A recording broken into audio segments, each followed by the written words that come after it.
মাসিক শাহজালাল সাহিত্য ফোরামের সভা অনুষ্ঠিত হতে যাচ্ছে আজকের এই মহতী সভায়।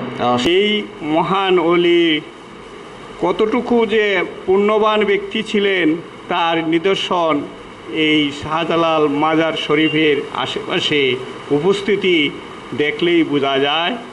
শুধু এই মহান ওলি ওনার ফয়েজ বরকত রহমত দিয়ে ধন্য করেছেন সিলেটবাসীকে। সিলেটকে উনি পুণ্যনগরী হিসাবে উনি আখ্যায়িত করেছেন।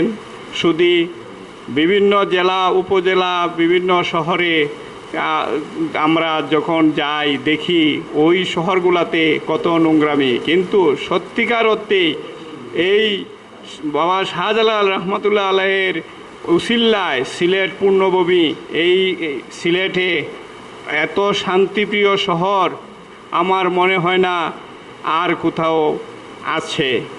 শুধু আমি একটি ছোট্ট ঘটনা বলতেছি। ওনার ওফাতের আগের দিন ওনার সঙ্গী সাথী সুল্লিদেরকে নিয়ে আসরের নামাজ শেষে বলছিলেন, হয়তোবা আগামীকাল আপনাদের সাথে আমার আর এমনিভাবে কথাবার্তা হবে না। মুসল্লিগণ প্রশ্ন করেছিলেন, হুজুর আপনি কি বলছেন? আগামীকাল আপনাদের সাথে আমার এরকম কথাবার্তা আর হবে না।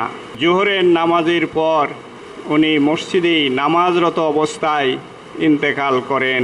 ইন্না লিল্লাহি ওয়া ইন্না ইলাইহি রাজিউন। শুধু যখন উনি ওফাত গ্রহণ করেন তখন ওনার যে কবর এবং গোসল এর জন্য প্রত্যেককেই ফানাফিল্লা হয়ে পড়ল, কে কি করবে না করবে একটা হই হুল্লা আরম্ভ হয়ে গেল। একজন মুসল্লি বলতেছেন যে ওনার কবর তো অলৌকিকভাবে খোদা হয়ে গেছে।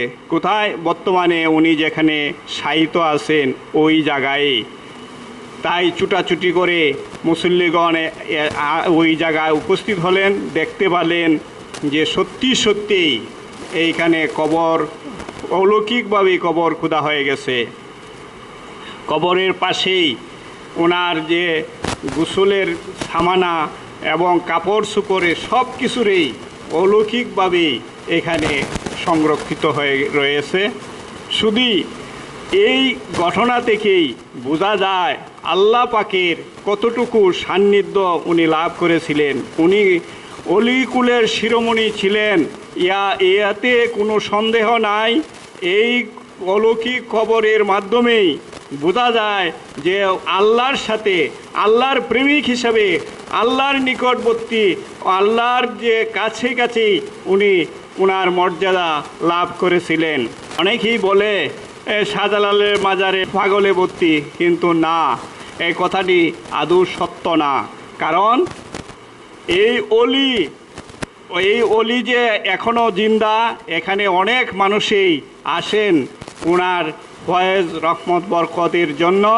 তো মহান অলি তিনি সারা বছর রোজা থাকতেন, কিন্তু শুধু গাভীর দুধ পান করে।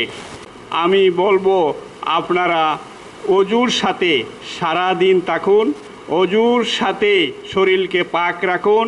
অজু একটা এমন মহা ঔষধ যেই অজুর মাধ্যমে আল্লাহ পাক যে ইবলিশকে মানুষের কাছে ধারে কাছে আসতে দেন না।